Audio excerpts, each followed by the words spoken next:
Chapter 5. The ride to JR's house on the outskirts of town was quieter than the ride to Justin's Ridge. Amazing what shoving a chicken nugget kid's meal in a little girl's pie hole could accomplish. The sweet roar of his speeder's souped-up engine was only interrupted by the occasional, "Want a fry, cat?" or, "No, cat, you're too small for nuggets."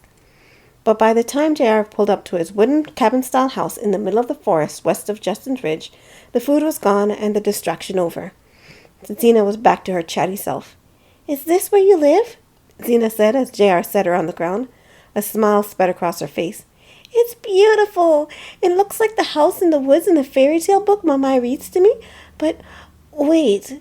She halted, her fur standing on end. You're not a big bad wolf, are you?" "What?" JR gave a sneer, exposing his sharp fangs. "What kind of fairy tales you reading, kid?" "Daddy did say the book was a pile of specious nonsense." Zena skipped to the front door. "I don't know what that means, though." "I'm not even going to try to understand."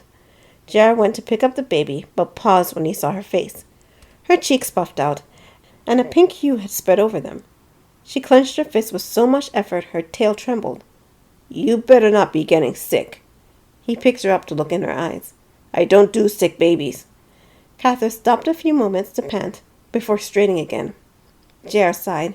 He made his way to the front door and let Zena inside before walking in himself. "Wow!" Zena's eyes fell over everything. "It's like a cave." JR glanced at the decor. He had never paid much attention to the place before, but he could see why she thought cave. Most everything was made of wood, which darkened everything. The entry herded all guests to the right, where the house opened up to a hallway. Right now, all of it was shrouded in darkness. He flipped on a light. "Ooh, it looks like a tumbleweed." Zena pointed up at the light fixture hanging in the entryway. "Oh, I know. It's not a cave. It's a salon." JR's ears pricked. "Now wait a minute, kid. I don't live in no girly salon." "Yeah, you do. You're like a cowboy." She galloped around as if she were riding one of those caboros, a riding animal people used to use before cars were invented. "Oh, a saloon." JR fingered his chin whiskers as he looked around the house. With the wood paneling on the walls, the bare wood beams on the ceiling, and all his wood furniture, the place did have an old rustic look to it. Yeah, you could see a saloon. "I like this house." Zena nodded her head as she put her hands on her hips, almost as if she were approving of it. "Nice, kid, but don't get attached. You're not—" An odor, like rotten meat cooked in sour milk, wafted past JR's nose. "Gah! What is that stench?" He pinched his nose and glanced around. Nothing unusual. He even looked under his shoes. "Did you step in something, kid?" "Uh-uh." Zena pointed at Catherine. "I think she made a stinky." "Eh?" JR held the baby at arm's length. Relief and satisfaction washed over her face. He took a tentative sniff and retched. "Oh, that's foul." He held her as far away from his nose as possible. "She needs a diaper change." Zena stood with her hand behind her back. Silence fell. She and JR stared at each other for a moment. "So?" JR said. "So what?" "Let's get going. Where are the diapers?" "I don't have any more." JR's ears angled back.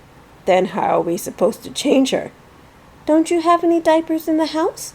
"I don't got kids." "Then didn't you get any at the store?" JR's tail started to twitch. "How was I supposed to know we needed diapers?" "Because you're the adult, duh. The adult is supposed to know." JR growled deep in his throat. "Fine." He set the baby on the floor. "Stay here. I'll go get them." He swung the door open. Zena rushed after him. "But Mr. JR." "Stay here." JR slammed the door in her face. "I've got to find a place to dump them." He marched to his speeder. "They're staying one night, and that's all." With a determined nod, he got in his speeder and drove through the woods back to Justin's Ridge. "But Mr. JR." Zena rushed after him but halted when the door slammed in her face. She heard JR get on his speeder and drive away.